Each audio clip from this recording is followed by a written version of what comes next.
పెద్దపల్లి జిల్లా కేంద్రంలో మాజీ ముఖ్యమంత్రి కేసీఆర్ జన్మదిన వేడుకలు ఘనంగా నిర్వహించారు. మాజీ మున్సిపల్ చైర్మన్ మమతారెడ్డి ఆధ్వర్యంలో ప్రభుత్వ ఆసుపత్రిలో రోగులకు పండ్లు పంపిణీ చేసి కేక్ కట్ చేశారు. ఈ సందర్భంగా కేసీఆర్ విజన్ ఉన్న నాయకుడని, తెలంగాణ అభివృద్ధి ఆయన కృషేనని కొనియాడారు. బంగారు తెలంగాణ నిర్మాణానికి బీఆర్ఎస్ పార్టీని మళ్లీ అధికారంలోకి తీసుకురావడానికి కృషి చేస్తామని మమతారెడ్డి ధీమా వ్యక్తం చేశారు.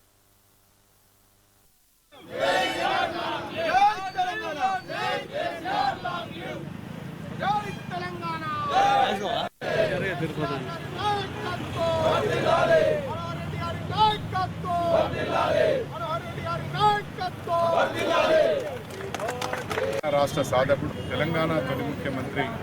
నిరంతరం తెలంగాణ ప్రజల అభివృద్ధిని కాంక్షించే గొప్ప నాయకుడు గౌరవ కేసీఆర్ గారి యొక్క 72వ జన్మదినాన్ని ఈరోజు పెద్దపల్లి నియోజకవర్గంలోని పార్టీ శ్రేణులన్నీ కూడా గౌరవ కేసీఆర్ గారు మరెన్నో జన్మదినాలు జరుపుకోవాలని, తిరిగి రాష్ట్ర ముఖ్యమంత్రిగా ప్రజలకు తన సేవలు అందించాలని, భగవంతుడు అతనికి ఆరోగ్యాన్ని ఆనందాన్ని ఇవ్వాలని, తిరిగి ఈ రాష్ట్ర ప్రజలకు ముఖ్యమంత్రిగా సేవ చేసే భాగ్యాన్ని కలిగించాలని చెప్పి భగవంతుని వేడుకుంటూ ఎన్నో నూరేళ్ళు ఆరోగ్యంగా ఉండి ఈ రాష్ట్ర ప్రజలకు మరింత గొప్పగా సేవ చేసి తెలంగాణ బాపుగా స్థిరపడినటువంటి పేరు రాబోయేటువంటి రోజుల్లో మరింత గొప్పగా ఈ తెలంగాణ ప్రజలందరూ తెలంగాణ జాతిపితగా,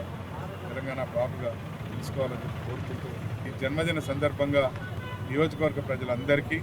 టీఆర్ఎస్ పార్టీ శ్రేణులకు, నాయకులకు, కార్యకర్తలకు, యువకులకు, మహిళలకు, రైతులకు అందరికీ పేరు పేరున శుభాకాంక్షలు తెలియజేస్తున్న రాష్ట్ర సాధకుడు, తెలంగాణ తొలి ముఖ్యమంత్రి